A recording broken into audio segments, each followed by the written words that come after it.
నమస్తే, welcome to mid day debate. ఏపీలో ఎన్నికల ప్రచారం తారాస్థాయికి చేరింది. అధికార వైసీపీ నుంచి అధినేత జగన్ అన్నీ తానే ప్రచారం నిర్వహిస్తున్నారు. మేమంతా సిద్ధమంటూ ఊరూరా యాత్రలు నిర్వహిస్తూ తనను మరోసారి గెలిపించాలంటూ అభ్యర్థిస్తున్నారు. ఇక విపక్ష కూటమి నేతలైన చంద్రబాబు, పవన్ కళ్యాణ్ కూడా విస్తృత ప్రచారాలు నిర్వహిస్తున్నారు. ఓవైపు ఆత్మీయ సమ్మేళనాలు నిర్వహిస్తూనే మరోవైపు రోడ్ షోలతో హోరెత్తిస్తున్నారు. బీజేపీతో కలిసి సమన్వయం చేసుకుంటూ క్యాడర్ చేజారకుండా చూసుకుంటున్నారు.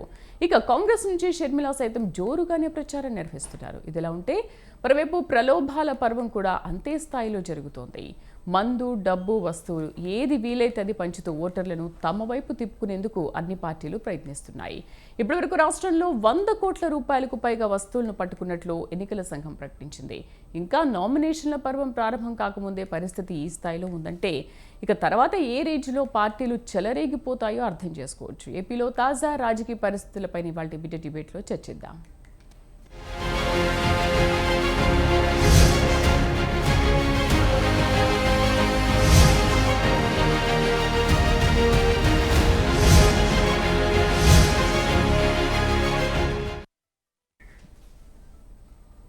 ఇక మనతో పాటు చర్చలో పార్టిసిపేట్ చేస్తున్నారు మనీ కోటేశ్వరరావు గారు, రాజకీయ విశ్లేషకులు, డాక్టర్ ఏఎస్ రావు గారు, టీడీపీ అధికార ప్రతినిధి, అలాగే పాదయాత్ర వెంకటేశ్వర రెడ్డి గారు, వైసీపీ రాష్ట్ర నాయకులు. నమస్తే అండి, welcome to our show. Right, Koteswararao గారు, ముందుగా మీతో మొదలు పెడదాము. ఈసారి ఎన్నికల్లో అంటే దాదాపు షెడ్యూల్ విడుదలైనప్పటి నుంచి చూసుకుంటే ఇప్పటి వరకు 100 కోట్ల వరకు అమౌంట్ సీజ్ చేశారు. అంటే దాంట్లో అన్ని రకాలు ఉన్నాయి. అటు వస్తువులు ఉన్నాయి, లేకపోతే 25 కోట్ల క్యాష్ ఉంది, అటు మద్యం ఉంది, ఇటు మెటల్స్ ఉన్నాయి. ఇలా అన్ని రకాలుగా చూసుకుంటే 100 కోట్ల వరకు సీజ్ చేశారు. అంటే ఒక రకంగా ఇవి కాస్ట్లీ ఎన్నికలు అనుకోవచ్చా సార్?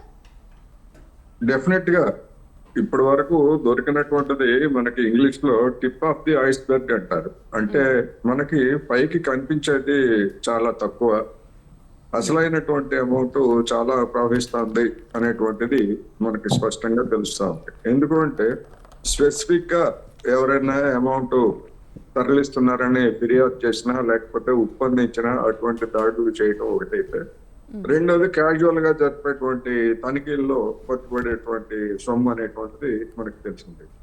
తెలంగాణలో జరిగినటువంటి అనుభవం, లేదా తెలంగాణలో ఇప్పుడు ఫోన్ ట్యాపింగ్ అనేటువంటి అంశాన్ని మనం చూస్తున్నాం. దానిలో ఒక భాగం ఏంటంటే ప్రత్యర్థి పార్టీల వాళ్ళు ఎవరు ఎట్లా డబ్బు, ఇతర ప్రలోభాలని, వస్తువులు కానీ ఎట్లా తరలిస్తున్నారు ఏమిటనేటువంటిది ఫోన్ ట్యాపింగ్ ద్వారా తెలుసుకొని ఆ సమాచారంతో అధికార యంత్రాంగం దాడులు చేయడం అనేటువంటిది తెలంగాణలో జరిగిందనేది ఇప్పటికి వస్తున్నటువంటి వార్త. అందువలన అదే పరిస్థితి ఒకవేళ ఆంధ్రప్రదేశ్ లో కూడా ఉండేట్లయితే ఆ దొరుకుతున్నటువంటి సొమ్ము కానివ్వండి, వస్తువులు కానివ్వండి, ఎవరివి ఏమిటనేటువంటిది రాబోయే రోజుల్లో లేదా ఎన్నికల ముందు కూడా చర్చగా మారేటువంటి అవకాశం ఉంది. అందువల్ల నా అభిప్రాయం ప్రకారం ఏంటంటే, నాకు తెలిసినటువంటి సమాచారం ప్రకారం ఇప్పటికే వైసీపీ అభ్యర్థులు కానివ్వండి, లేదా పార్టీ తరఫున కానివ్వండి, వాలంటీర్ల ద్వారా అనేక గిఫ్టుల రూపంలో లేదా మరొక రూపంలో ఓటర్లకి అనేక మందికి ఇప్పటికే చేరాల్సింది చేరవేశారు అనేటువంటిది ఒక సమాచారం. అందువలన రాబోయేటువంటి రోజుల్లో ఇంకా అభ్యర్థులు మరింత జాగ్రత్త పడి లేదా మరింత కొత్త పద్ధతులతోటి ఓటర్లను ప్రలోభ పెట్టడానికి ప్రయత్నించేటువంటి అవకాశాలని మనం ఏమీ తోసిపుచ్చలేము. ఈ నేపథ్యంలో చూసినప్పుడు ఆంధ్రప్రదేశ్ లో ఎన్నికలు అనేటువంటివి విపరీతమైనటువంటి ఖర్చుతోటి ఓటర్లను ప్రలోభ పెట్టడానికి, బెదిరించడానికి కావచ్చు, లేదా కొనుగోలు చేయడానికి కానీ ప్రధాన ప్రత్యర్థులుగా ఉన్నటువంటి వైసీపీ, 3 పార్టీల కూటమి కూడా పెద్ద ఎత్తున డబ్బుని రంగంలోకి దించనుందనేటువంటిది అందరికీ స్పష్టం. ఎందుకు అంటే వాళ్ళు ఎంపిక చేసుకుంటున్నటువంటి అభ్యర్థులందరూ కూడా ఆ విధంగా అవసరమైతే 100 కోట్లు, 10 కోట్లు, అసెంబ్లీకి 10 కోట్లు, లోక్సభకి 100 కోట్లు ఖర్చు పెట్టగలిగినటువంటి వాళ్ళని వాళ్ళు, అంటే గెలుపు కుర్రాలనే వాళ్ళు అభ్యర్థులుగా పెడుతున్నారు. ఇటువంటి నేపథ్యంలో డబ్బు, మద్యము పారకుండా, ఇతర ప్రలోభాలు లేకుండా ఆంధ్రప్రదేశ్ లో ఎన్నికలు జరిగేటువంటి సమస్య లేదనేటువంటి నాట్ ఓన్లీ వైసీపీ సార్, అన్ని పార్టీలు కూడా తాయిలాలు ఇవన్నీ అందరికీ కూడా పంచుతున్నాయి. ఎవరి దగ్గర డబ్బు తక్కువ ఉన్నటువంటి అభ్యర్థులు ఎవరి దగ్గర లేరు. పరోక్షంగా, ప్రత్యక్షంగా, లేదా కొంతమంది ఎవరైనా ఎక్కడైనా కొంతమంది ఒకళ్ళిద్దరు ఉంటే వాళ్ళని స్పాన్సర్ చేసేటువంటి వాళ్ళు పెద్దలు ఉంటారు. వాళ్ళ లాబియింగ్ లో భాగంగా వాళ్ళందరినీ కూడా, అంటే వాళ్ళ ఖర్చు కూడా పెట్టుకునేటువంటి వాళ్ళు ఉంటారనేది స్పష్టం. రైట్. పాదయాత్ర వెంకటేశ్వర రెడ్డి గారు నమస్తే అండి. ఏంటంటే ఇవన్నీ కూడా ఒక రకంగా కాస్ట్లీ ఎన్నికలే అనుకోవచ్చా? ఎందుకంటే లాస్ట్ ఇయర్ ఎన్నికలకి చూసుకుంటే ఈసారి ఎన్నికల్లో డబ్బు మద్యం అసలు ఏరులై పారుతోంది. చాలా అంటే కాస్ట్లీ అనుకోవచ్చు ఎన్నికలు. ఎక్కడ పడితే అక్కడ డబ్బు చాలా రకంగా దొరుకుతూ ఉంటే సీజ్ చేస్తూ ఉన్నారు. దాదాపు షెడ్యూల్ ప్రకటించినప్పటి నుంచి చూసుకుంటే ఇప్పటి వరకు 100 కోట్లు సీజ్ అయింది కదా. 100 కోట్ల రూపాయలు సీజ్ అయిందమ్మా శ్రీదేవి గారు. నేనేమంటానంటే ఆ సీజ్ అయిన దాని వివరాలు పలానా రాజకీయ పార్టీలని కానీ కేవలం ఎన్నికల కోసం తెచ్చినవని అనేవి ఎక్కడ పలాని రాజకీయ నాయకుడు అని చెప్పేసి ఎక్కడ కూడా సీజ్ చేసిన వాళ్ళు కానీ మావి ఆ డబ్బులని కానీ ఎవరు పెట్టలేదు. అది తెలియదు కదండి వెంకటేశ్వర రెడ్డి గారు. అది ఎట్లా తెలుస్తుంది? ఇప్పుడు ఏ పార్టీ వాళ్ళు ఏ అభ్యర్థి ఎక్కడ పోతుంది అనేది అసలు ఎవరికి తెలియదు కదా. తెలిసైతే చేస్తారు ఎవరైనా, తెలిసైతే చేస్తే అసలు రాణిస్తారు. సీజ్ చేసిన మనీ వచ్చేసేసరికి అది ఖచ్చితంగా దాని మనీ తాలూకు వాటి. ఇప్పుడు సొసైటీలో మనీ ఫ్లోయింగ్ అనేది ఒక్క ఎన్నికలకే మాత్రమే ఉండదమ్మా. ఒక బిజినెస్ సెక్టార్స్ రకరకాల మానవ మనుగడలో మనీ అనేది ఒక పార్ట్ అయినప్పుడు ఆ మనీ ఫ్లో జరుగుతూ ఉంటది. జరిగినప్పుడు ఇప్పుడు ఎన్నికల కమిషన్ వచ్చింది కాబట్టి ఎన్నికల కమిషన్ దృష్టిలోకి వచ్చినవన్నీ సీజ్ చేశారు. తగిన ఆధారాలు ఇచ్చి వాళ్ళ మనీ వాళ్ళు తీసుకెళ్లిపోతారు. ఇక్కడ మన్నెం కోటేశ్వరరావు గారు ఏమంటారంటే స్పెసిఫిక్ గా వైఎస్ఆర్సీపీ గురించి మాట్లాడటం. ఇంకోటి ఏంటంటే ఆయన మాట్లాడిన మాటల్లో ఆధారాలు లేకుండా వాలంటీర్ల ద్వారా మనీ ఇప్పటికే తాయిలాలు పంపించేసేసారు ఇవన్నీ చెప్తున్నారు. అంటే ఆయన ఏమంటారంటే ఎన్నికల కమిషన్ కళ్ళు మూసుకుందంటారా, లేకపోతే ఎన్నికల కమిషన్ ని అవమానిస్తున్నారా, లేకపోతే రాజకీయ పార్టీల్ని జరుగుతున్న ఎన్నికల వ్యవస్థని రాజకీయ పార్టీల్ని తప్పుపడుతున్నారా అనేది నాకు అర్థం అవ్వట్లేదు. ఇక్కడ క్లియర్ గా మాట్లాడాల్సిన విషయం ఏంటంటే నాకు తెలిసి భారతదేశంలో ఇప్పుడు జరుగుతున్నంత క్లియర్ గా ఎన్నికలు ఇంతకు ముందు శేషన్ గారు ఉన్నప్పుడు జరిగినాయి. ఇప్పుడు మళ్ళీ అంత స్ట్రిక్ట్ గా ఎన్నికల కమిషన్ వారు వాళ్ళ విధులు వాళ్ళు నిర్వహిస్తున్నారు. అట్లానే రాజకీయ పార్టీలు కూడా ఎవరి విషయాల్లో వాళ్ళు జాగ్రత్తగానే ఉంటారు. ఎవరి పని వాళ్ళు ఖచ్చితంగా చేస్తారు. గతంలో లాగా మీడియా గాని సమాచార వ్యవస్థ గాని తక్కువగా లేదు. ఇవాళ ప్రతి సామాన్యుడి పాకెట్ లో సమాచార వ్యవస్థ ఉంది, సోషల్ మీడియా ఉంది. ప్రతిదీ స్పాన్ ఆఫ్ సెకండ్స్ లో తెలిసిపోతుంది. కాబట్టి క్లియర్ గా ఎన్నికలు చాలా నిబద్ధతతో, చాలా కట్టుదిట్టంగా, చాలా పకడ్బందీగా, చాలా పద్ధతిగా ఈ ఎన్నికలు జరుగుతాయి.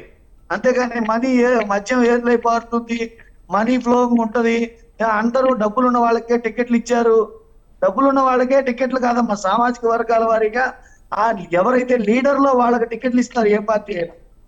నేనేమంటానంటే ఒక వైఎస్ఆర్సీపీ పార్టీలో మనీ ఫ్లోయింగ్ జరుగుతుంది. నాకు తెలిసి ఈ ఎన్నికలు చాలా పద్ధతిగా జరుగుతున్నాయని నేను అనుకుంటున్నాను. రైట్. ఎస్ రావు గారు నమస్తే అండి, వెల్కమ్ టు అవర్ షో.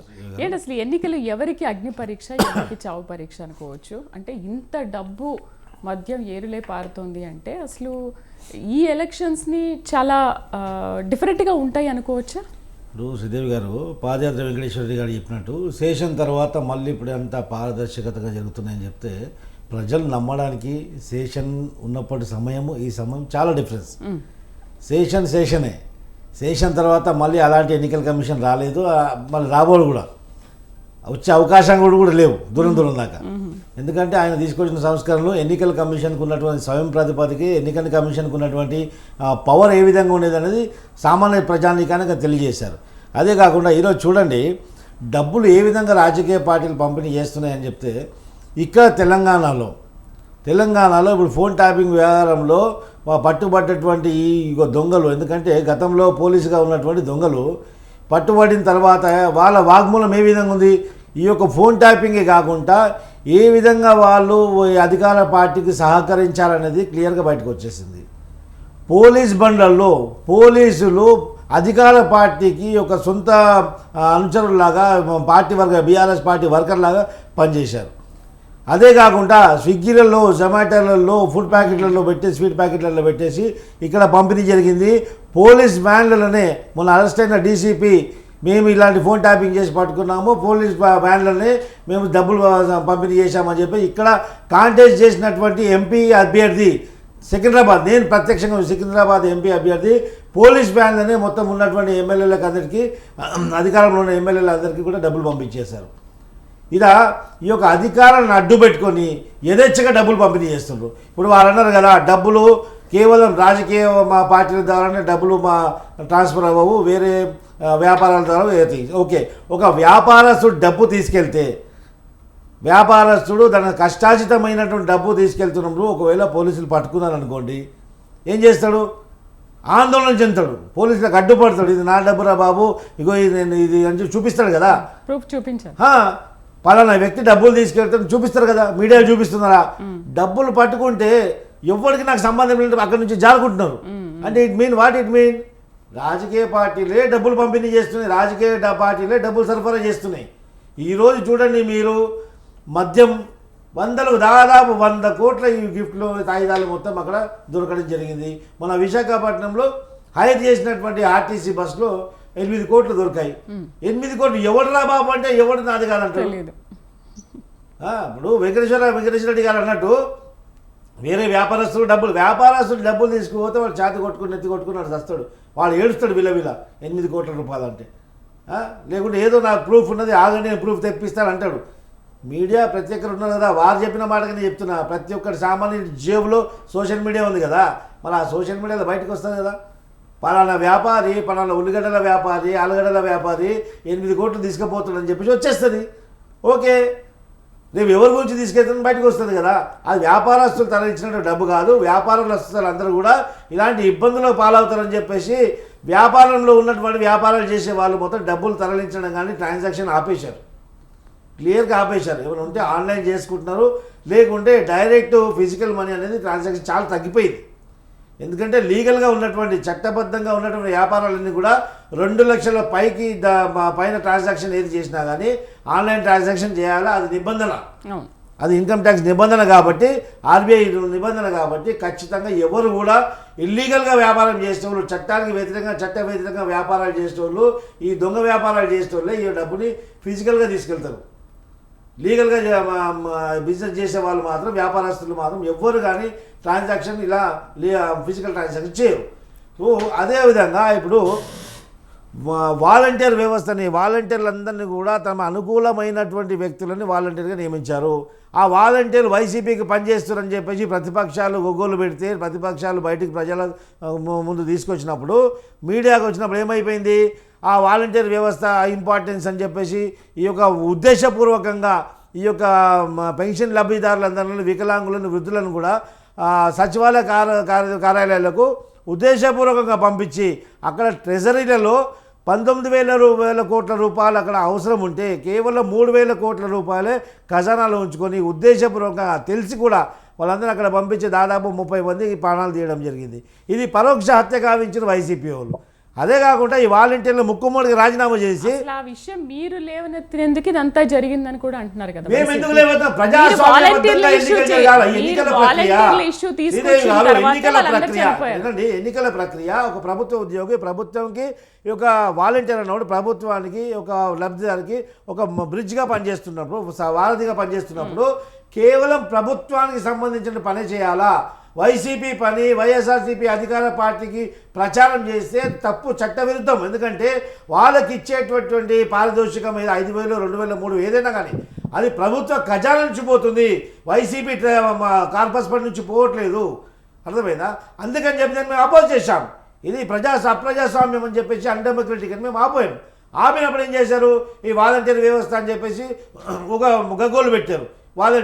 వాలంటీర్లు ప్రజలకు పనికొస్తారు కదా, పనికొచ్చే ఏ విషయమైనా, ప్రజలకు పనికొచ్చే ఏ విషయమైనా ఖచ్చితంగా మేము సహకరిస్తాం. ప్రతిపక్ష పార్టీ చేసినప్పటికి కూడా అది మా నిబద్ధత. మీరు చూడండి, వాలంటీర్లు మళ్ళీ మేము కొనసాగిస్తామని చెప్పాము. మీరు 5,000 ఇస్తారు, మేము 10,000 ఇస్తామని చెప్పాము. కానీ అక్కడ దొంగ ముసుగు తొలగిపోయింది. అక్కడ వాలంటీర్ల రూపంలో ఉన్నది వైసీపీ కార్యకర్తలు బయటకు వచ్చారు. అక్కడ ఉండలేక ఈయనేం చేశారు? ముక్కమ్మడిగా రాజీనామా చేసి ఓపెన్గా వైసీపీ పనిచేస్తున్నారు. అక్కడ ఉన్నటువంటి 50 మంది ఇళ్లల్లో ఎవరెవరి ఆధీనం ఉంటే డేటా మొత్తం వాళ్ళ దగ్గర ఉంది.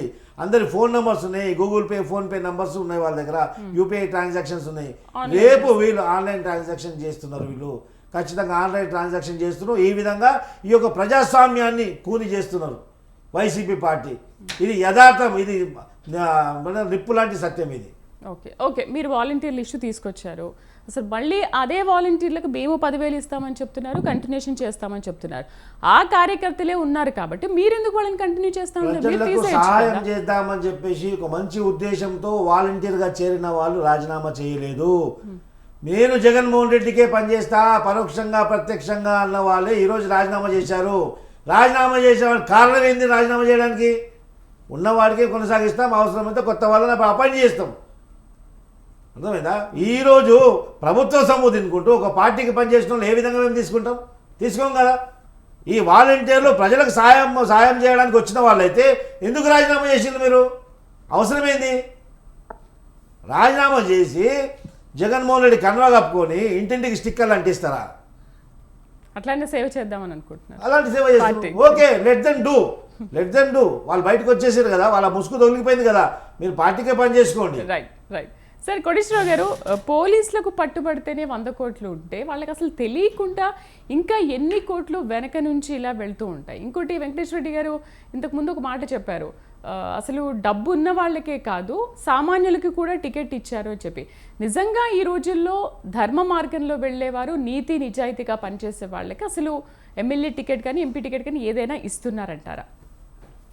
ఇప్పుడు వెంకటేశ్వర రెడ్డి గారు వైసీపీ ప్రతినిధి, లేకపోతే ఇంకొక పార్టీ ప్రతినిధి కనుక వాళ్ళు అంతకు మించి వాళ్ళు సుభాషితాలు ఏమి చెప్పరనేది అందరికీ తెలిసిందే. ఎవరు డబ్బున్న వాళ్ళు ఎవరికి ఏ విధంగా ఇచ్చారనేటువంటిది ఓటర్లందరికీ స్పష్టంగా తెలుసు. అందుకని దాని గురించి మనం ఎంత తక్కువ మాట్లాడుకుంటే అంత మంచిదనేది ఒకటి. రెండోది, వెంకటేశ్వర రెడ్డి గారు ఏమన్నారంటే ఎన్నికల కమిషన్ ఎంతో స్ట్రిక్ట్ గా పనిచేస్తుందని చెప్పారు. ఆ ఎన్నికల కమిషన్ ఎంత స్ట్రిక్ట్ గా పనిచేస్తుందో తెలంగాణలో జరిగినటువంటి మునుగోడు ఎన్నికలు లేదా హుజూరాబాద్ ఎన్నికలు వీటిల్లో మనం చూసాం. 100 కోట్లు బహిరంగంగా ఏరులై పారి, మద్యము 100 కోట్లు ఇతర ప్రలోభాలు ఏరులై పారినా గానీ ఎన్నికల కమిషన్ ఎక్కడ కనపడలేదు. ఆ అభ్యర్థులు ఎంత ఖర్చు పెట్టామని దాఖలు చేస్తే అది కరెక్టే అని చెప్పేసి స్టాంప్ వేసి మళ్ళా వాళ్ళందరినీ కూడా పోటీ చేయడానికి అనుమతి ఇచ్చింది. అందుకని ఎన్నికల కమిషన్ గురించి అదొక ప్రహసనప్రాయమైనటువంటి వ్యవస్థగా ఉన్నది తప్ప దానికి ఒక స్వతంత్ర వ్యవస్థ కానీ స్వతంత్ర సిబ్బంది కానీ లేరు. అందువల్ల ఎన్నికల కమిషన్ చేసేది కూడా ఏమీ లేదు అనేటువంటిది ఇప్పటికి స్పష్టమైపోయింది. ఎందుకు అంటే అనేక మంది చూసాం, డిజిటల్ పేమెంట్స్ ద్వారా ఓటర్లకి డబ్బు నగదిస్తే ఎక్కడ పట్టుబడతామో అనేటువంటి భయంతో నిఘా ఉంటుంది. ప్రత్యర్థి పార్టీలైనా ఫిర్యాదు చేస్తాయి కదా, పట్టుకుంటాయి కదా. అందుకని డిజిటల్ పేమెంట్స్ తోటి బ్యాంక్ అకౌంట్ నంబర్లు తీసుకొని డిజిటల్ పేమెంట్స్ తోటి చేస్తే ఏ ఎన్నికల కమిషన్ కాదు, ఏ బ్యాంకు కాదు, ఎవరు ఏమి చేయలేకపోయారు కదా తెలంగాణ ఎన్నికల్లో మనం చూసాం. అందువలన నిబంధనలు అనేటువంటివి ఉంటే వాటిని ఉల్లంఘించడానికి అవసరమైనటువంటి పద్ధతులను కనుగొనడంలో రాజకీయ పార్టీలు కానివ్వండి, వాటి ప్రతినిధులు కానీ తెలివి మీరిపోయారనేటువంటిది మనకు స్పష్టంగా తెలిసింది. అందువలన వాలంటీర్ల ద్వారా ఏ విధమైనటువంటి పంపకాలు చేయలేదు అని చెప్పుకోవచ్చు, కానీ జనానికి తెలుసు, అందరికీ తెలిసినటువంటి ఒక వాస్తవం. రెండవది, ఈ వాలంటీర్ల వ్యవస్థ అనేటువంటిది ఇప్పుడు పెద్ద చర్చనీయాంశంగా మారింది. దాని గురించి చెప్పుకోవాలంటే జగన్మోహన్ రెడ్డి గారు ఏమంటున్నారు, మళ్ళా తిరిగి అధికారానికి వస్తే వాలంటీర్ల వ్యవస్థకు సంబంధించినటువంటి ఫైల్ మీద సంతకం చేస్తానని చెప్పేసి చెప్తున్నాడు.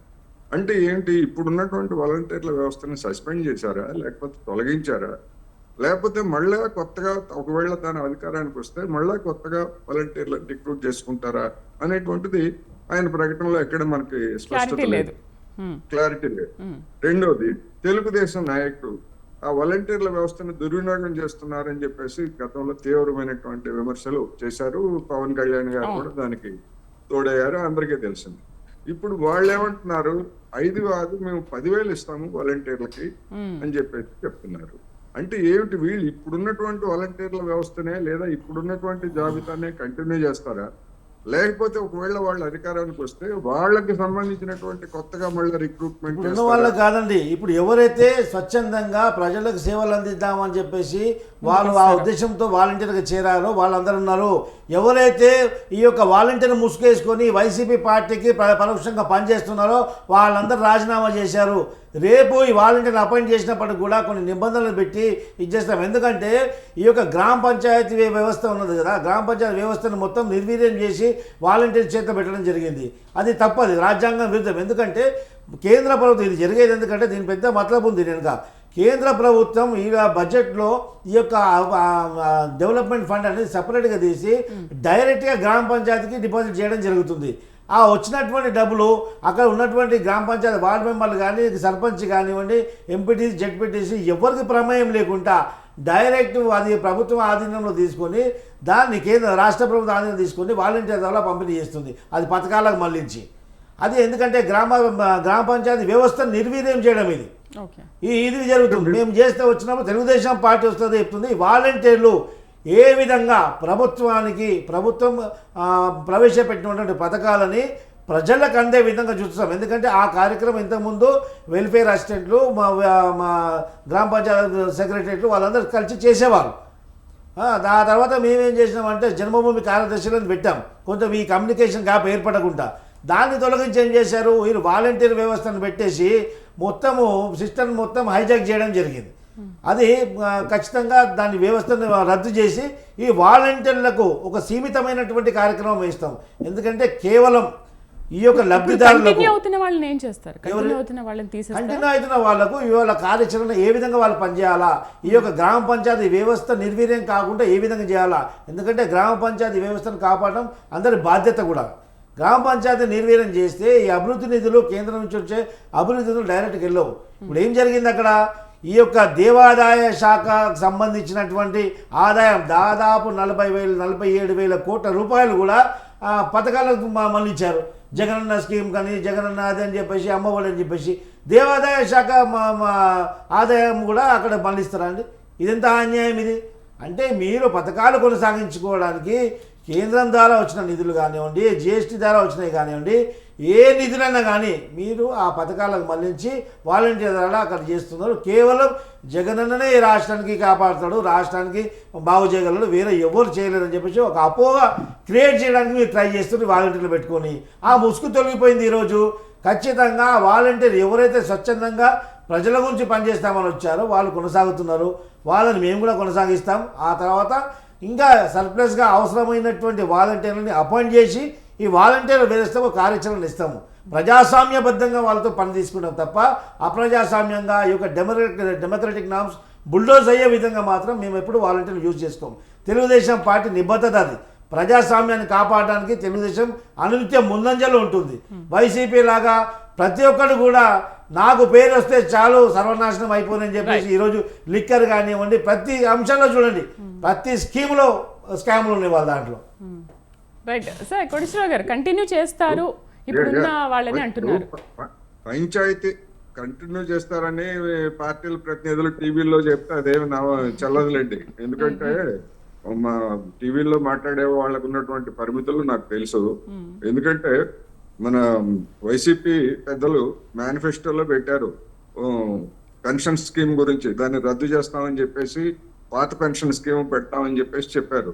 అటువంటి పెద్దలే మళ్ళా ఫ్లేట్ ఫిరాయించి మడం తిప్పి మాకు అది తెలియలేదు, దాని గురించి మేము తెలియక పెట్టామని చెప్పేసి మళ్ళా ఏ విధంగా సజ్జల రామకృష్ణారెడ్డి గారు చెప్పారు మనకు తెలిసిందే.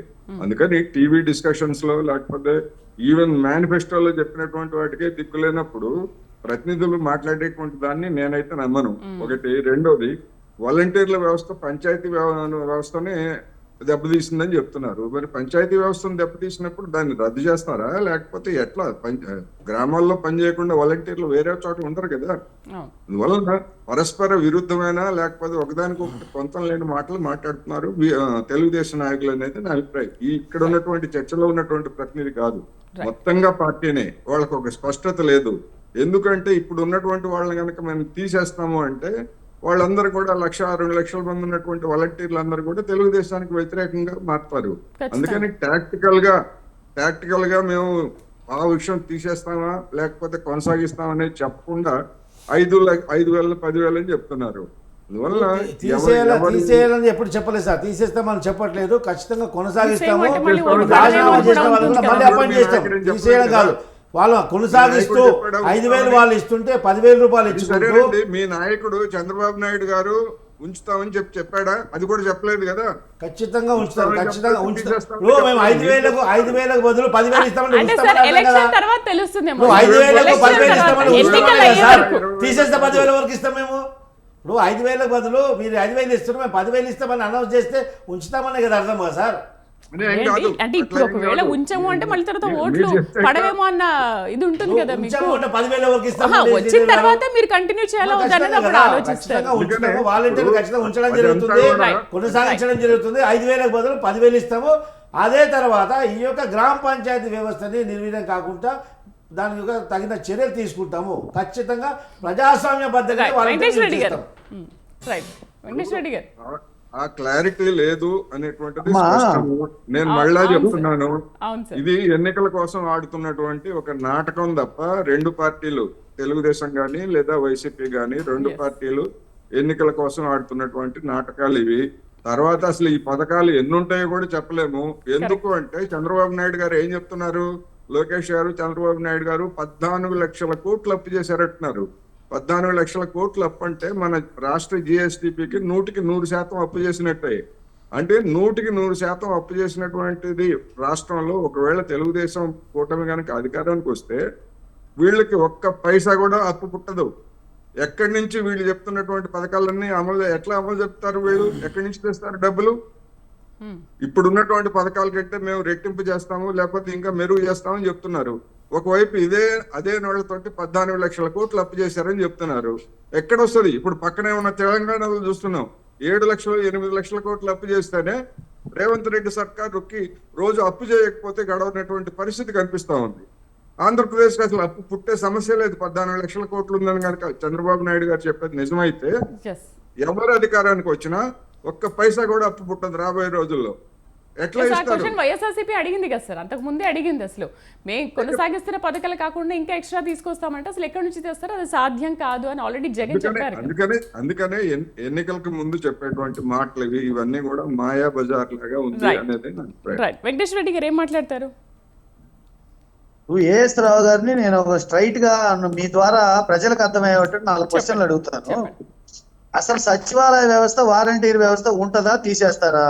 మీరు అన్నట్లు పంచాయతీ వ్యవస్థని నిర్వీర్యం చేయడం కోసమే సచివాలయ వ్యవస్థ, వాలంటీర్ వ్యవస్థ మేము పెట్టి ఉంటే మీరు ఎందుకు దాన్ని కొనసాగిస్తారు? మరి పంచాయతీ వ్యవస్థని బలోపేతం చేసే మీరు జన్మభూమి కమిటీలు ఎందుకు పెట్టారు? ఇప్పుడు స్ట్రైట్ గా మిమ్మల్ని మేము అడిగేది ఏంటంటే, జన్మభూమి కమిటీలు మీరు ఉంచుతారా, సచివాలయ వ్యవస్థను ఉంచుతారా, వాలంటీర్ వ్యవస్థను కొనసాగిస్తారా, తీసేస్తారా? ఈ సంక్షేమ పథకాలు ఉంటాయా, రద్దు చేస్తారా? ఇవన్నీ ఉండేటట్టు అయితే ఆంధ్రప్రదేశ్ శ్రీలంక అయిందన్న మాట అబద్ధం కదా?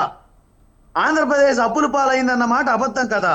అప్పుల పాలు కాకపోతేనే కదా మీరు ఇవ్వగలిగేది, మీరు తెచ్చి ఇవ్వగలిగేది. ఇప్పుడు మన్యం కోటేశ్వరరావు గారు అన్నట్లుగా మళ్ళీ తెచ్చి ఇవ్వాలంటే ఆంధ్రప్రదేశ్ అప్పుల పాలు కాలేదనే కదా. 14 లక్షల కోట్లు అప్పు అన్నమాట వాస్తవా, అబద్ధమా? ఇప్పుడు క్లియర్ గా ప్రతిదీ వాళ్ళకు అనుకూలమైనట్టు, వాళ్ళకు అనుకూలమైన పద్ధతిలో, వాళ్ళకు అనుకూలంగా నిన్న ఒక మాట, ఈ రోజు ఒక మాట, రేపు ఒక మాట, గంట క్రితం ఒక మాట, ఇప్పుడు ఒక మాట మాట్లాడితే ఆంధ్రప్రదేశ్ ప్రజలు వాళ్ళకేదో మతిమరుపు ఉన్నట్టు, వీళ్ళు ఏం చెప్పినా నమ్ముతారనుకున్నట్టు ప్రతిపక్షాలు మాట్లాడుతున్నాయి. అసలు ఇవన్నీ ఇంకొకటైనది. ఎన్నికల విధానం గురించి కూడా ఎన్నికల కమిషన్ కూడా వ్యవస్థల్ని మేనేజ్ చేస్తారు, అధికారులు మేనేజ్ చేస్తారంటారు. అసలు ఇప్పుడు ఎన్డీఏ కూటమి ఎవరండి? ఎన్నికల కమిషన్ ఎవరి పరిధిలో ఉంటుంది? కేంద్ర ప్రభుత్వ పరిధిలో ఉంటుంది. కేంద్ర ప్రభుత్వం ఎన్డీఏ ఎవరితో పొత్తు కలిసి ఉంది? దాన్ని ఎవరు మేనేజ్ చేస్తారు? ఎందుకండి ఈ అబద్ధాలు? ఇప్పుడు ఆంధ్రప్రదేశ్ ప్రజలు మీరు ఏమనుకుంటున్నారంటే, ఆంధ్రప్రదేశ్ ప్రజలు అమాయకులని, వాళ్ళకి ఏం తెలియదని, వాళ్ళు ఏం చెప్పినా వింటారని, మనం ఎన్నిసార్లు మోసం చేసినా మోసపోవటానికి సిద్ధంగా ఉన్నారని అని మీరు అనుకుంటున్నారు. ఆంధ్రప్రదేశ్ ప్రజలు చాలా తెలివైన వాళ్ళు.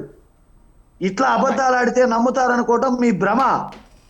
మీరు ఫస్ట్ నేను క్లియర్ గా ఒకటే మాట చెప్తున్నా, ఇప్పటికైనా దయచేసి ఇప్పటికైనా తెలుగుదేశం పార్టీ బ్రతికుండాలి అని గనక మీరు అనుకుంటే, మీరు నిజంగా తెలుగుదేశం పార్టీ అభిమానులు గనక అయితే, దయచేసి చంద్రబాబు నాయుడు గారి దగ్గర నుంచి గ్రామ లెవెల్లో కార్యకర్త వరకు నిజాలు మాట్లాడండి, వాస్తవాలు చెప్పండి, సాధ్యమైన మాటలు మాట్లాడండి. ఊసరవెల్లిలాగా నిన్నొక మాట మొన్నొక మాట, అధికారంలో ఉన్నప్పుడు ఒక మాట, అధికారం పోయిన తర్వాత ఒక మాట, మళ్ళీ రేపు అధికారం కోసం కొన్ని మాటలు దయచేసి మాట్లాడొద్దు. స్ట్రైట్ గా మేము అడుగుతున్నాం, స్ట్రైట్ గా మళ్ళీ మా నాయకులు పదే పదే పదే పదే పదే చెప్తూనే ఉన్నారు, మేము మళ్ళీ స్ట్రైట్ గా అడుగుతున్నాం. స్ట్రైట్ గా మా వల్ల మీకు మేలు జరిగితే మాకు ఓటేయమని మేము అడుగుతున్నాం. మీరు అడగగలరా? నారావారి పరిపాలన కావాలంటే మాకు ఓటేయండి అని మీరు అడగగలరా? ఇంకొకటి, మేము ఒక్కసారి అధికారంలోకి వస్తే నాణ్యమైన విద్యని, నాణ్యమైన వైద్యాన్ని అందిస్తామని మేము చెప్తుంటే, 3 సార్లు పరిపాలన చేసిన వ్యక్తి 14 ఏళ్ళు ముఖ్యమంత్రిగా ఉండి 45 ఏళ్ళు రాజకీయ జీవితంలో ఉండి 75 ఏళ్ల వయసున్న వ్యక్తి నాణ్యమైన సారా అందిస్తానని చెప్పేసి ప్రజలకు చెప్తున్నాడంటే, ఈయన ప్రజల పట్ల ఈయనకున్న కన్సర్న్ ఎలా ఉంది, ఆంధ్రప్రదేశ్ ప్రజల పట్ల ఈయనకున్న నిబద్ధత ఏంటి, కమిట్మెంట్ ఏంటి, అసలు ఈయన కంటెంట్ ఏంటి, ఈయనకు ఉన్న విజన్ ఏంటి అనేది ప్రజలకు తెలుస్తా ఉంది. సరే, ఇంగ్లీష్ మీడియం మీద అడ్డుకున్నారు. వెంకటేశ్వర రెడ్డి గారు వినండి, మీరు అన్నదానికి చెప్తున్నాను. మీరు నాణ్యమైన సారా అన్నారు కదా, మీరు నాణ్యత ప్రమాణాలు లేకుండా అది అడ్డమైన సారా తాగిచ్చి మా ఆంధ్రప్రదేశ్ ప్రజల కూలీల ప్రాణాలు తీస్తున్నారు. దాని గురించి చెప్పాలి చంద్రబాబు నాయుడు గారు. మీరు చెప్పారు, మీరు చెప్పిన జవాబు ఇస్తున్నా నేను, మీరు చెప్పిన జవాబు ఇస్తున్నా వినండి, ముందు మీరు చెప్పిన జవాబు ఇస్తున్నా వినండి, వినాలా? మీరు చెప్పిన విన్నాను, నా మాట వినండి ఫస్ట్. మీరు చెప్పిన సారా చెప్తున్నా నేను. వెంకటేశ్వర రెడ్డి గారు, అవకాశం మీ దగ్గర లేదు. రైట్, కంప్లీట్ చేశారా? ఇది అయిపోయిందా? ఇప్పుడు మాట్లాడతారు, వినండి. ఇప్పుడు వారు సారా గురించి మాట్లాడు కదా, నాణ్యమైన సారా అందిస్తారని చెప్పారు కదా, అక్కడ నాణ్యమైన సారా ఎందుకంటే రోజువారీ కూలీ చేసుకున్న వాళ్ళు సాయంత్రం అంతా వాళ్ళకు తాగే అలవాటు ఉంటుంది కాబట్టి దాన్ని రేట్లు పెంచి దశల వారీగా మద్యపాన నిషేధం చేస్తానని చెప్పేసి, దశల వారీగా కాదు కానీ ఇంకా దశల వారీగా పెంపొందింపజేశారు. ఒక్కొక్క వైన్ షాప్ కింద 50 బెల్ట్ షాపులు నడుస్తున్నాయి. 24 గంటలు మద్యం కిరాణా కొట్టులో కూడా దొరికే పరిస్థితి అక్కడ ఉంది. నాణ్యత ప్రమాణాలు లేకుండా ఇష్టం వచ్చినట్టు ఆ బ్రాండ్ క్రియేట్ చేసి ఆ డిస్టిలరీ నుంచి ఇష్టం ఉన్న మద్యం తాగించి ఈరోజు దేశవ్యాప్తంగా హెపటోటాక్సిసిటీ కేసెస్, కాలేయం సంబంధించిన జబ్బులు వచ్చి ఆడ ప్రాణాలు కోల్పోతుంది ఆంధ్రప్రదేశ్లో. దాని గురించి దృష్టిలో పెట్టుకొని నాణ్యత లేనటువంటి సారా తాగించి అమాయకులైనటువంటి ఆంధ్రప్రదేశ్లో కూలీల ప్రాణాలు తీస్తుండ్రు, మహిళల పుస్తలు తెంపుతున్నారు అని చెప్పేసి నాణ్యమైనటువంటి సారా మీకు అందిస్తామని చెప్పారు. That is clear. అది ఇంకొకటి ఏంటంటే, ఈరోజు మీరు కొనసాగిస్తారా అని మాట్లాడారు వాలంటీర్లని. మేము వాలంటీర్లను డెఫినెట్లీ కొనసాగిస్తాం. ఎందుకంటే ప్రతిపక్ష పార్టీ కానీ అభివృద్ధికి ఏ ఒక్క పునాది వేసినా దాన్ని కంటిన్యూ చేసే నైజం, ఆ యొక్క నిబద్ధత తెలుగుదేశం పార్టీ ఉంది. తెలుగుదేశం ప్రజాస్వామ్యబద్ధంగా పరిపాలించింది. తెలుగుదేశం అక్కసుతోటి ఒక కులంతాలతో కాదు. అది దానికి నిదర్శనం మీకు చెప్తాను. ఈరోజు రాజధాని, ఒక భవ్యమైనటువంటి రాజధాని నిర్మాణం చేస్తే ఒక కుళ్ళుతోటి, ఒక ఓర్వలేనితనంతో దాన్ని 3 ముక్కలు చేసి అభివృద్ధి వికేంద్రీకరణ అని చెప్పి 3 జగలు చేస్తారు. 3 నగరాల ఒక బిల్డింగ్ అయినా కట్టారా? ఒక బాత్రూమ్ కూడా కట్టే ముఖం లేదు. ఈరోజు మీ కథ అది. ఈరోజు మా నాయకుల మీద బురదలే కార్యక్రమం మీరు చేస్తున్నారు. గ్రామ పంచాయతీ వ్యవస్థ నిర్వీర్యం చేస్తున్నారు కదా. డెఫినెట్లీ మీరు గ్రామ పంచాయతీ వ్యవస్థ నిర్వీర్యం చేస్తున్నారు. దానికి ఈ యొక్క వాలంటీర్లు ఎవరైనా కానీ ఆంధ్రప్రదేశ్ చెందిన పిల్లలు, వాలంటీర్గా పనిచేసే పిల్లలు కూడా మన పిల్లలే కాబట్టి వాళ్ళకి ఇస్తున్నటువంటి 5,000 రూపాయలు సరిపోవు. ఖచ్చితంగా 10,000 రూపాయలు ఇస్తాము. కానీ వారు చేసే కార్యక్రమం ప్రజాస్వామ్యబద్ధంగా ఉండాలా, ప్రజలకు వచ్చే విధంగా ఉండాలా. ఈ యొక్క రాజ్యాంగ వ్యవస్థలని డిస్టర్బ్ చేయకూడదని చెప్పేసి దాని ప్రకారంగా నిబంధనలు క్రియేట్ చేస్తాము. ఆ యొక్క నిబంధనలతో కూడినటువంటి సర్వీస్ వాళ్ళతో తీసుకుంటాము. ఖచ్చితంగా మేము ఈరోజు క్లియర్గా చెప్తున్నాం, నిబంధనలు కూడినటువంటి కార్యక్రమాలు చేపిస్తాం. వాలంటీర్లని ఇప్పుడు అనలిస్ట్ గారు కూడా అడిగారు, మీరు వాలంటీర్ కొనసాగిస్తారా? మేము కొనసాగిస్తాం కాబట్టి 5,000 బదులు 10,000 ఇస్తామని చెప్పాము. మా నాయకుడు కూడా అనౌన్స్ చేయడం జరిగింది. అది మా మేనిఫెస్టోలో కూడా పెట్టడం జరుగుతుంది. సంక్షేమ పథకాలన్నీ కూడా కొనసాగిస్తాం. సంక్షేమ పథకాలన్నీ కూడా కొనసాగిస్తాం. ఇంకో వాళ్ళందరూ ఏ విధంగా కొనసాగిస్తాం. ఎస్, 14,000 కోట్ల రూపాయలు ఈరోజు మీరు 14 లక్షల కోట్ల రూపాయలు మీరు అప్పు చేశారు. ఆర్బీఐ మనం నిరాకరించింది, మీ రూపాయి కూడా అప్పు దొరకదని చెప్పేసి. అది నిజమే. ఎందుకంటే అక్కడ సంపద సృష్టించాలా. రాష్ట్రంలో ఏ ప్రభుత్వమైనా ప్రజల యొక్క ప్రాణాలు మానాలు, ప్రజల యొక్క సంపదని, ప్రభుత్వ సంపదని పెంపొందింపే దిశగా వారి యొక్క పరిపాలన ఉండాలి. కానీ అక్కడ ఏమైంది, సంపద కాదు కదా, ఉన్నటువంటి ఆస్తికి ప్రజల ఆస్తులకు రక్షణ లేదు, ప్రజల ప్రాణాలకు రక్షణ లేదు. వాళ్లకు ఎన్నికైనటువంటి ప్రజాప్రతినిధులే ఒక దళితులను చంపేసి పార్సల్ చేసి ఇంటికి పంపేయడం జరుగుతుంది. కోడి కత్తి, కొడవళ్ళు ఇలాంటి సంస్కృతి అక్కడ నడుస్తుంది. ఏ విధంగా బయట నుంచి పెట్టుబడులు వస్తాయి? మా నాయకుడికి ఉన్నటువంటి అనుభవం, గతంలో హైదరాబాద్ని, ఉమ్మడి ఆంధ్రప్రదేశ్ని డెవలప్ చేసినటువంటి వారికి ఉన్నటువంటి అనుభవంతో ఖచ్చితంగా పెట్టుబడులు రావడం ఖాయం. చంద్రబాబు నాయుడు గారు ముఖ్యమంత్రి అవుతానే పెట్టుబడులు వస్తాయి. ఆ పెట్టుబడులు తీసుకొస్తారు. ఎక్కడి నుంచి తీసుకొస్తారు? ఎందుకంటే దానికి అదనంగా కూడా మీరు చాలా వ్యాపారస్తులకు, వ్యవస్థలకు పెట్టుబడులకు అక్కడ అవకాశం కల్పిస్తే ఖచ్చితంగా వస్తారు. అక్కడ ఎందుకు అవకాశం కల్పించలేదు, ఎందుకు అవకాశం అక్కడ రాలేదు, ఎందుకు పెట్టుబడి రాలేదంటే ఏ చిన్న యొక్క ఎగ్జిబిషన్ పెట్టినా, ఒక ₹1 కోటి ఇన్వెస్ట్మెంట్ అక్కడ పెట్టినా అక్కడ ఉన్నటువంటి స్థానికంగా ఉన్నటువంటి నియోజకవర్గంలో ప్రజాప్రతినిధి కమిషన్ ఇవ్వాలా. అది వాస్తవం. వైసీపీ యొక్క నాయకుడు ఇప్పుడు ఉన్నటువంటి ప్రతినిధి గుండె మీద చేసుకుని నిజమా కాదు చెప్పండి. ఇలాంటి కమిషన్లు దొప్పుకుంటే ₹1 లక్ష, ₹2 లక్షలు పెట్టి వ్యాపారాలు చేస్తున్నాడు కూడా వద్దురాబాబు దండమని పొరుగు రాష్ట్రాలకు పోతున్నాడు. దానికి ఉదాహరణ అమరాన్ బ్యాటరీస్, ఇంకో లుల్లు మాలు, ఇవన్నీ చేసింది ఎవరు? మీ వైసీపీ కార్యకర్తలు, నాయకులకు అరాచకంతో ఇన్వెస్టర్లు రావట్లేదు. ఇన్వెస్టర్ రాకపోతే రాష్ట్ర సంపద ఏ విధంగా వస్తుంది? దానికి కారణం చేసిన సచివాలయం కూడా కుదవబెట్టారు కదా. మీరు ఏ విధంగా మీరు సంక్షేమ పథకాలు ఇస్తా అంటారు? మీ ముఖం చూసైతే ఎవరు ఇన్వెస్టర్ రావట్లేదు. మళ్ళీ మీరు అధికారంలోకి వస్తే ఎవడు రాడు, ఉన్నవాళ్ళు కూడా వలసపోతారు. ఈరోజు వ్యాపార సముదాయం మొత్తం వలసపోయింది. వాస్తవం కాదా? సరే, ఇప్పుడు మీరే చెప్పారు 14 లక్షల కోట్ల పైనే అప్పు అయింది అని చెప్పి. ఎందుకంటే మీరు వచ్చిన తర్వాత ఈ అప్పును తీర్చాలి, మీరు చెప్పిన పథకాలకి ఇంకా అదనంగా ఇస్తామన్న పథకాలకి కూడా డబ్బు కావాలి కదా. అంత సంపద ఎక్కడి నుంచి సృష్టిస్తారు మీరు? ఎందుకంటే గతంలో 14 సంవత్సరాలు ముఖ్యమంత్రిగా ఉన్నటువంటి నాయకుడు, మా నాయకుడికి ఉన్నటువంటి అనుభవంతో సంపద సృష్టించడం ఎలా అనేది మా నాయకుడు నేర్పించగలుగుతాడు. చాలా ఈజీ అనుకుంటా. ఖచ్చితంగా మా నాయకుడు సంపద సృష్టించి చూపిస్తాడు. ఖచ్చితంగా కంపల్సరీ తెలుగుదేశం పార్టీ ప్రభుత్వంలో సంపద సృష్టింపబడుతుంది. రాష్ట్రానికి ఇప్పుడు ఉన్నటువంటి అరాచక ప్రభుత్వం ఇస్తున్నటువంటి పథకాలకు మించి కూడా మేము ఇవ్వడం జరుగుతుంది. Right sir. కోటేశ్వరరావు గారు, అంటే ఫర్ ఎగ్జాంపుల్ మనం చూసుకుందాము, అంతకుముందు సభల్లో కూడా చంద్రబాబు చెప్పారు దుల్హన్ కింద ₹1,00,000 ఇస్తాం, అంతకుముందు 50,000 ఇచ్చారు, ఇప్పుడు 1,00,000 ఇస్తాము. ప్రపంచంలో ఎక్కడ ఏ యూనివర్సిటీ నుంచి చదువుకున్నా కూడా ప్రతి స్టూడెంట్స్కి విదేశీ విద్య కోసం ఒక 15 లక్షలు కేటాయిస్తాము, మీరు ఎక్కడైనా చదువుకోండి అని. బట్ ఒక స్టూడెంట్కి 15 లక్షలు కేటాయిస్తే సార్, విదేశీ విద్య అంటే ఎవరు వెళ్ళరు? ఎంతమంది చదువుకోరు, ఎంతమంది ముందుకు వస్తారు చెప్పండి. సో అలాంటి వాళ్ళకు ఒక్క స్టూడెంట్కి 15 లక్షలు అంటే సార్ ఎంత ఖర్చు పెట్టాలి?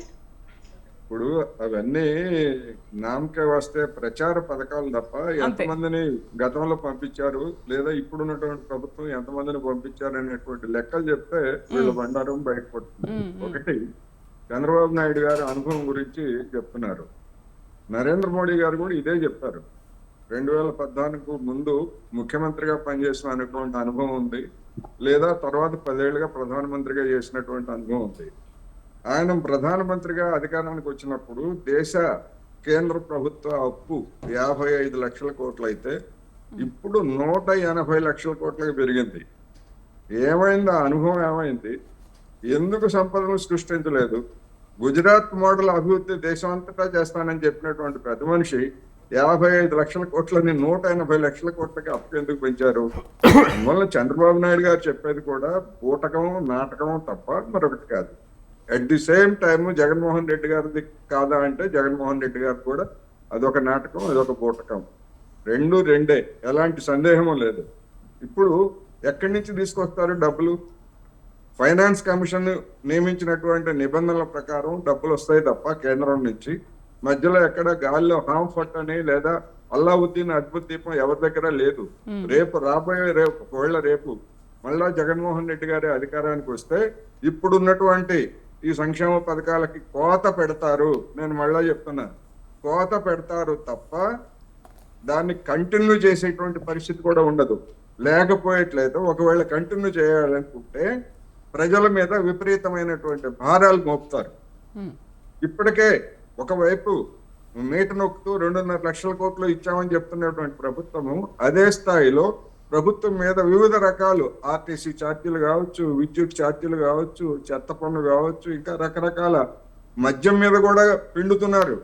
మద్యపానం నిషేధం చేస్తామని దశల వారీగా తగ్గించాల్సింది పోయి ఆదాయం, మద్యం మీద వచ్చేటువంటి ఆదాయం తగ్గాల్సింది పోయి పెరుగుతూ ఉంది.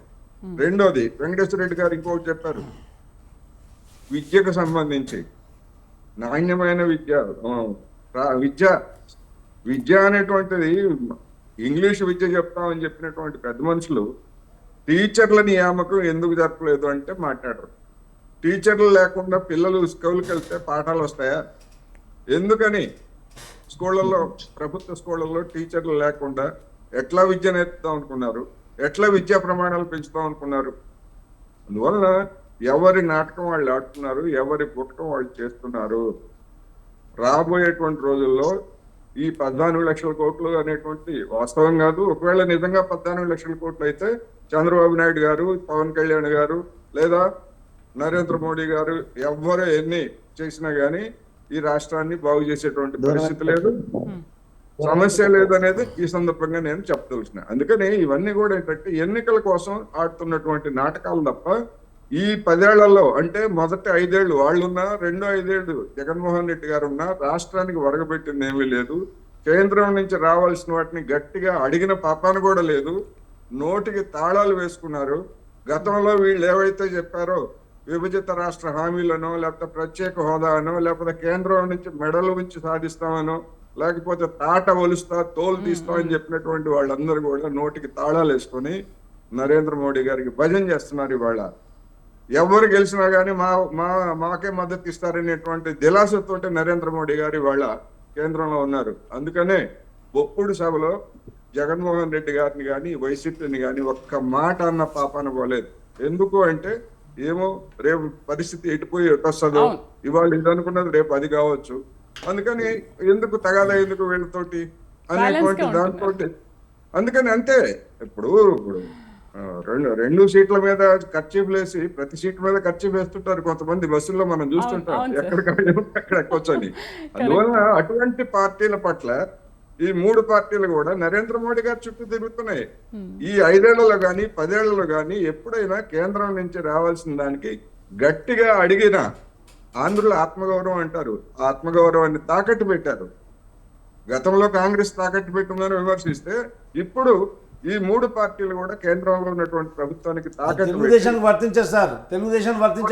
బీజేపీ తోటి సత్సంబంధాలు అలయన్స్ లో ఉన్నప్పుడు కూడా తెలుగుదేశం పార్టీకి రాయితీలు రానప్పుడు ఖచ్చితంగా విభేదించాం. అలయన్స్ లో ఉన్నప్పుడు కూడా, ఎన్డీఏ కూటమిలో ఉన్నప్పుడు కూడా విభేదించాం. అది ప్రజలందరూ చూశారు. అందరికీ వర్తిస్తుంది. మీ నాయకుడిని విశాఖ ఉక్కు ఫ్యాక్టరీ గురించి ఒక్క మాట మాట్లాడా? అదే విధంగా విశాఖ రైల్వే జోన్ గురించి నోరెత్తారా? ఎందుకని ఎత్తలేకపోతున్నారు? ఆత్మగౌరవం లేదా అలా అనుకుంటే? అందుకని మీరు అట్లా మాట్లాడొద్దు. అలా అడగాల్సి వస్తే చాలా అడగాల్సి వస్తుంది. ఎందుకని అడగలేకపోయారు చంద్రబాబు నాయుడు గారు విశాఖ ఉక్కు గురించి, లేకపోతే విశాఖ రైల్వే జోన్ గురించి?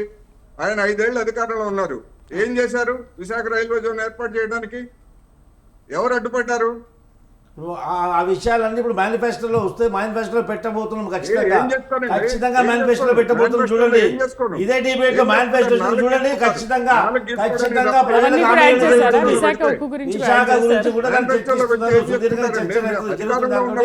కేంద్ర ప్రభుత్వంతో కూడా మాట్లాడుతున్నాం. ఖచ్చితంగా రేపు చేస్తాము, ఎల్లుండి చేస్తాము, ఇవి కబుర్లు కాదు. అందుకనే నేనేమంటున్నానంటే చెప్పేటువంటివి కూడా గౌరవప్రదంగా ఉండాలి.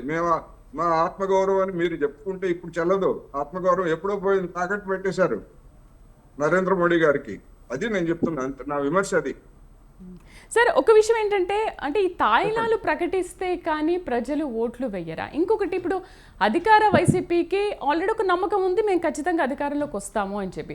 అయినప్పటికీ కూడా వైసీపీ నుంచి కూడా కుక్కర్లు కానీ చీరలు కానీ ఇవన్నీ పంపిణీలు జరుగుతున్నాయి. అన్ని పార్టీల నుంచి జరిగినట్టే ఆ పార్టీ నుంచి కూడా జరుగుతున్నాయి. బట్ ఎందుకు అంటే వాళ్లకు నమ్మకం ఉండి కూడా ఎందుకు పంపిణీ చేస్తున్నట్టు? గతంలో తెలుగుదేశం పార్టీ 5 ఏళ్ల అధికారంలో ఉన్నప్పుడు కూడా సంక్షేమ పథకాలు అమలు జరిపింది, అనేక పథకాలు అమలు జరిపింది. కానీ జగన్మోహన్ రెడ్డి గారు ఏం చెప్పారు, మేము అంతకంటే ఎక్కువ ఇస్తామన్న తర్వాత ఇచ్చేటువంటి వాళ్ళకి ఇస్తారు తప్ప గతంలో ఇచ్చినటువంటి వాళ్ళని జనం పట్టించుకోవాల్సినటువంటి అవసరం లేదు. తెలంగాణలో కూడా జరిగింది ఏంటి, చంద్రశేఖరరావు గారు బీఆర్ఎస్ పార్టీ కూడా సంక్షేమ పథకాలు అమలు జరుగుతుంది, వాళ్ళు కూడా తక్కువ ఇవ్వాల, కానీ మేము అంతకంటే ఎక్కువ ఇస్తా ఉన్నారు కానీ కాంగ్రెస్ వైపు మొగ్గారు జనం. అందువలన ఇవాళ ఉన్నటువంటి పరిస్థితుల్లో ఎవ్వరు కూడా శాశ్వతంగా గతంలో మాదిరి మా నాన్న కాంగ్రెస్ లేదా మా తాత కాంగ్రెస్, మా నాన్న కమ్యూనిస్టు మా తాత కమ్యూనిస్టు, మేము అదే పార్టీలో ఉంటాము, లేదా మా తెలుగుదేశం మేము కాంగ్రెస్ కు వ్యతిరేకంగా పుట్టాము, ఇట్లాంటి ఆ రోజులు పోయినాయి. ఇవాళకి వచ్చేసరికి పక్క ఎవడి రాజకీయం వాడు చేస్తున్నాడు. ఇవాళ ఈ పార్టీలో ఉండి రేపు ఆ పార్టీలోకి వెళ్ళిన తర్వాత వాళ్ళు చెప్పిన మాటలను ఎలా నమ్ముతారు? వైసీపీలో చేరినా లేదా వైసీపీ నుంచి తెలుగుదేశంలో చేరినా వాళ్ళ మాటలు ఎవరు విమర్శిస్తారు? అందుకని మాకు ఇచ్చేది ఏమిటి, మాకు చేసేది ఏమిటి అనేటువంటి దానికి జనాన్ని అలవాటు చేశారు. ఆ అలవాటు చేసిన ఫలితంగానే ఎక్కువ ఎవరిస్తే వాళ్ళ వైపు మొగ్గుతున్నారు అనేటువంటిది. అందుకని వైసీపీకి ఉన్నటువంటి భయం కూడా అదే. మనం ఇంత చేసినా కానీ ఎందుకని జనంలో వ్యతిరేకత వస్తూ ఉంది అనేటువంటి భయం. ఎందుకంటే కారణం అదే చెప్తున్నాను. చివరిగా ఎవ్వరు కూడా ఎవరికి పర్మనెంట్ గా జనం శాశ్వతమైనటువంటి లాయల్టీ అంటే విధేయతను చూపేటువంటి పరిస్థితి లేదు. ఎంత ఇచ్చినా గానీ ఇంతకంటే ఎక్కువ ఇస్తానంటే చూద్దాం, ఇవ్వకపోతే మళ్ళీ వాడి సంగతి తర్వాత చూద్దాం, ఆ పార్టీ సంగతి అనేటువంటి ధోరణిలోకి వెళ్ళిపోయారు. ఆ విధంగా జనాన్ని పంపించడంలో ఈ పార్టీలన్నీ కూడా సక్సెస్ అయ్యాయి రెండు తెలుగు రాష్ట్రాల్లో. ఇది నేను చెప్తాను. అంటే ఈ రకంగా చూసుకుంటే ఈసారి ఎలక్షన్స్ చాలా టఫ్ ఫైట్ కనిపిస్తుంది సార్. అందుకనే డబ్బు చెప్తున్నా నేను. అందుకే చెప్తున్నా, వెంకటేశ్వర రెడ్డి గారు సామాజిక సమీకరణాలు అని చెప్తున్నారు కానీ సామాజిక సమీకరణాలు కాదు, డబ్బు సమీకరణాలు. అందులో సామాజిక కోణం కూడా ఉంది, లేదని నేను అన్నాను. దానిలో కూడా ఎవరిని తీసుకున్నారంటే డబ్బు ఉన్నటువంటి వాళ్ళని తీసుకుంటున్నారు. దానిలో కూడా డబ్బు ఉన్నటువంటి వాళ్ళని తీసుకుంటున్నారు. డబ్బు లేదా ఎవరైనా డబ్బు లేకపోయేట్లయితే వాళ్ళ లాబింగ్, వాళ్ళకి మేము పెట్టుబడి పెడతామని చెప్పి చెప్తున్నారు. బిజినెస్, పక్కా బిజినెస్ ఏ పార్టీ అయినా.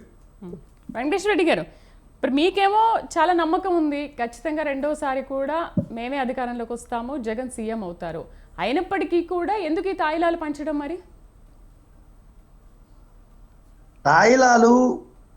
మీరు తాయిలాలు పంచారు అని చెప్పేసి నిజంగా జనంలోకి మేమేదో తాయిలాలు పంచినట్టు చెప్తున్నారు. మేము ఎక్కడా తాయిలాలు పంచలేదు. ఫస్ట్ ఒకటి, తాయిలాలు పంచింది ఏమన్నా ఉంటే అది స్పెసిఫిక్ గా పలాని నియోజకవర్గంలో పలాని వ్యక్తి పలాని గ్రామంలో పంచాడు అనేది చెప్పాలి.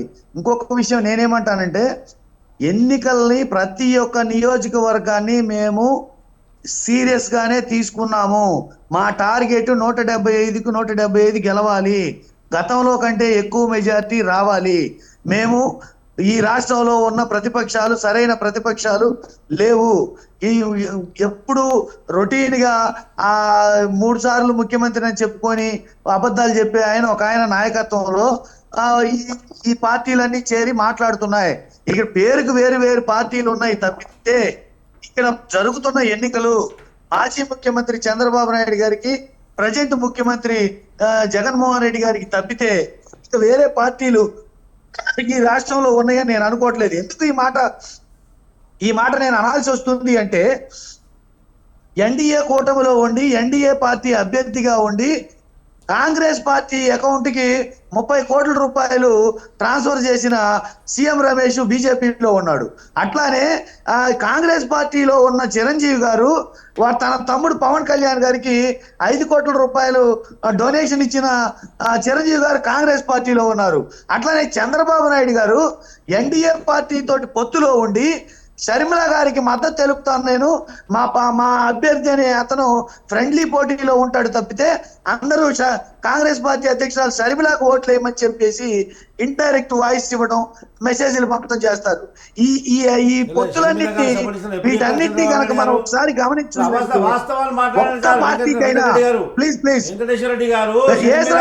మీరు మాట్లాడదు కానీ మీ సమయం వచ్చినప్పుడు మీరు మాట్లాడరు కానీ ఏఎస్రావు గారు, షర్మిల అనేది మీ సిస్టర్ పార్టీ, మీ ప్రభుత్వ వ్యతిరేకం చీల్చడానికి ఆంధ్రప్రదేశ్ మీరు ఒకసారి మాట్లాడితే పెళ్లి పత్రిక ఎందుకు మీరు భుజాలు నవ్వుకుంటారు? చెప్పని వాడిని చెప్పిన తర్వాత మాట్లాడండి. మీ సమయంలో మీరు ఆన్సర్ చేద్దరు కానీ కంప్లీట్ చేయండి. మీ సమయంలో మీరు ఆన్సర్ చేద్దరు కానీ చెప్పండి, ఇవన్నీ చెప్పండి, చెప్పండి. ఇవన్నీ కూడా క్లియర్ కట్ గా మీరు గమనించి చూడండి చంద్రబాబు నాయుడు గారు ఎక్కడ పోటీ చేయమంటే అక్కడ పోటీ చేసే స్థితిలో పవన్ కళ్యాణ్ ఉన్నాడు. ఎన్ని సీట్లు ఇస్తే అన్ని సీట్లు తీసుకునే స్థితిలో పవన్ కళ్యాణ్ ఉన్నాడు. బీజేపీకి చంద్రబాబు నాయుడు గారు ఎన్ని స్థానాలు ఇస్తే అన్ని స్థానాలు తీసుకునే స్థితిలో ఉంది. ఎవరికి సీట్లు ఇస్తే ఎవరికి సీట్లు ఇవ్వాలో కూడా చంద్రబాబు నాయుడు గారే చెప్తారు. తెలుగుదేశం పార్టీ నుంచి వెళ్ళిన సుజనా చౌదరికి సీఎం రమేష్ కి తెలుగుదేశం పార్టీ నుంచి వెళ్ళిన వాళ్ళందరికీ సీట్లు వచ్చాయి. సోలాంగా ఉన్న బీజేపీలో ఉన్న పెద్ద పెద్ద నాయకులు అనుకున్న వాళ్ళు అధ్యక్షులుగా చేసిన వాళ్ళకు కూడా సీట్లు లేవు. ఇక్కడ నేనేమంటానంటే కంప్లీట్ గా చంద్రబాబు నాయుడు బాబు జనసేన పార్టీ అనేది ఇక్కడ నడుస్తున్నది. బాబు జనసేన పార్టీ అనేది ఇక్కడ నడుస్తున్నది. కాబట్టి ఇక్కడ చంద్రబాబు నాయుడు గారితో ఇక్కడ పోటీ జరుగుతుంది తప్పితే మిగతా పార్టీలన్నీ నామకే వస్తున్నాయి. చంద్రబాబు నాయుడు గారికి ఉన్నటువంటి అపార అనుభవము, రాష్ట్రానికి 3 సార్లు ముఖ్యమంత్రిగా చేశారు. వైసీపీ వాళ్ళకు వెన్నుల వణుకు పుడుతుంది. ఎందుకంటే ఇప్పుడు వాళ్ళు వై నాట్ 175 275 అన్ని మాట్లాడారు కదా, వాళ్ళ క్యాండిడేట్ వాళ్ళు చూసుకోమని మూడు పార్టీలు మేము పొత్తులో ఉన్న తర్వాత మేము 10 ఇచ్చుకుంటామా 20 ఇచ్చుకుంటామా మీకెందుకు, అది మా అంతర్గత విషయము. దీంట్లో ఏళ్ళు పెట్టడానికి ప్రయత్నం ఎందుకు ఇస్తున్నారు? మేము ఎక్కడ బలమైన క్యాండిడేట్ పెడితే ఎక్కడ వాళ్ళకి పోటీ వస్తుందో, ఎక్కడ మేము ఓడిపోతామో, ఎక్కడ మేము మా కథ ఏమవుతుందో అని చెప్పేసి మీ భయం ఎందుకు? మీ భయం తెలుస్తూనే ఉంది. మీ భయం వాస్తవమే. ఖచ్చితంగా అలా భయపడుతూనే ఉండాలి. ఖచ్చితంగా మీరు ఇంకా మేనిఫెస్టో వచ్చిన తర్వాత ఉమ్మడి మేనిఫెస్టో వచ్చిన తర్వాత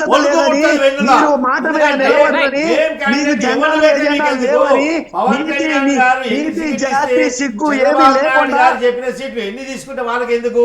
బీజేపీ వాళ్ళు ఎన్ని తీసుకుంటే వీళ్ళకి ఎందుకు? వాళ్ళు 10 ఇస్తారా 50 ఇస్తామా 2 ఇస్తామా మా ఇష్టం. మా అంతర్గత విషయం. మాలో లేనటువంటి కుమ్ములాట మీకెందుకు పంచాది? అది మీరు అనవసరమైనటువంటి విషయాల్లో ఏలు దూర్చి ఏదో వైరం క్రియేట్ చేస్తారనుకుంటున్నారు. అది మీ అపోహ. ఆ టైం వెళ్ళిపోయింది. ఖచ్చితంగా ఉమ్మడి మేనిఫెస్టోతో రాష్ట్రంలో వస్తున్నాము. ఖచ్చితంగా ఈ నెల రోజులు మొత్తం ప్రజలను చైతన్యవంతపరుస్తాం. ఖచ్చితంగా మీ భయం అనేది వాస్తవం. అది అలా భయపడుతూనే ఉండదు. అలా ఖచ్చితంగా అంత భయం అవసరం. మీరు అరాచకం చేసినప్పుడు ఆ భయం ఉండాలి మీకు. ఖచ్చితంగా వైసీపీ పార్టీకి మా యొక్క కూటమి చూసి ఆ భయపడడం అవసరం.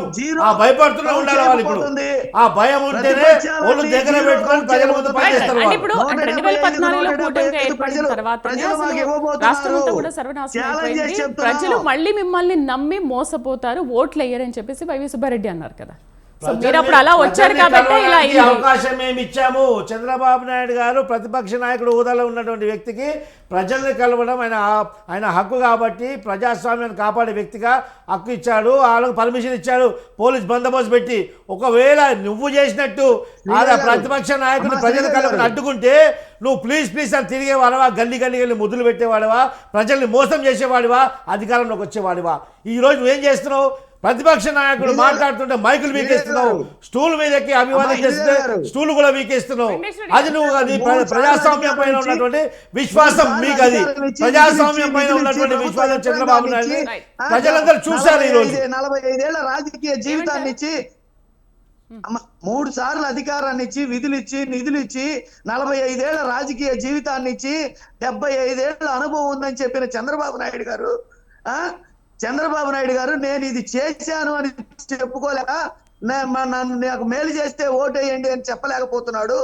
జగన్మోహన్ రెడ్డి గారు ఒక్కసారి అధికారంలోకి వచ్చి నా వల్ల మీకు మేలు జరిగితే ఓటేయమని చెప్పేసి అడుగుతున్నాడు. ప్రజలు దీన్ని గమనిస్తున్నారు. ఒక్క పథకం నేను ఇది చేశాను నాకు ఓటేసారి ప్లీజ్ అని ఒక్కసారి మోసం చేశాడు. మళ్ళీ ఇప్పుడు మోసం చేస్తున్న మోసగాడు. ఈ మోసాన్ని నమ్మొద్దని చెప్పేసి ప్రజలను చైతన్యపరుస్తున్నాము. ప్రజలకు మేము చెప్తాము. ఇప్పుడు ఒక్కసారి ప్లీజ్ అని గల్లీ తిరిగి ప్రజలు ఏ విధంగా మోసగించారు ఆ మోసంలో పడకండి. మీరు మోసపోయి నాలుక గరుచుకున్నారు. ప్రజలు నాలుక గరుచుకున్నారు. ఈ రోజు మిమ్మల్ని నమ్మి ప్రజలు నాలుగర్చుకుంటున్నారు. అదే మాతో మోసం జరిగింది, మేము మోసగించబడ్డాము, మాతో తప్పు జరిగిందని ప్రజలు తెలుసుకుంటున్నారు. ఈ రోజు ఈ రోజు ప్రజలు తెలుసుకొని సరైన వ్యక్తికి ఈ రోజు ఎన్నుకోవడం జరుగుతుంది. ఈ రోజు రానున్న ఎన్నికల్లో ప్రజలకు తెలిసిపోయింది. ఈరోజు ప్రజలను ఆల్రెడీ చైతన్యం వాళ్ళు అయ్యారు. ప్రజలకు చైతన్యం వచ్చింది కూడా. ఖచ్చితంగా మమ్మల్ని మేము మోసగించబడ్డామని ప్రజలు తెలుసుకున్నారు. ఈ రోజు రాష్ట్రాన్ని అభివృద్ధి దశగా తీసుకెళ్లాలంటే ఒక అనుభజ్ఞుడు కావాలని చంద్రబాబు నాయుడు గారు తప్ప వేరే ఒక నాయకుడు లేదని ప్రజలు తెలుసుకున్నారు ఈ రోజు. రైట్ అండి. డిబేట్లో పార్టిసిపేట్ చేసినందుకు మన కోటేశ్వరరావు గారికి, అలాగే డాక్టర్ ఏఎన్ఎస్ రావు టీడీపీ అధికార ప్రతినిధి రావు గారికి, అలాగే పాదయాత్ర వెంకటేశ్వర రెడ్డి గారికి థ్యాంక్ యూ వెరీ మచ్ అండి. ఇది వాళ్ళ బిడ్డే డిబేట్. రేపు మరొక అంశంతో మళ్ళీ కలుద్దాం. నమస్తే.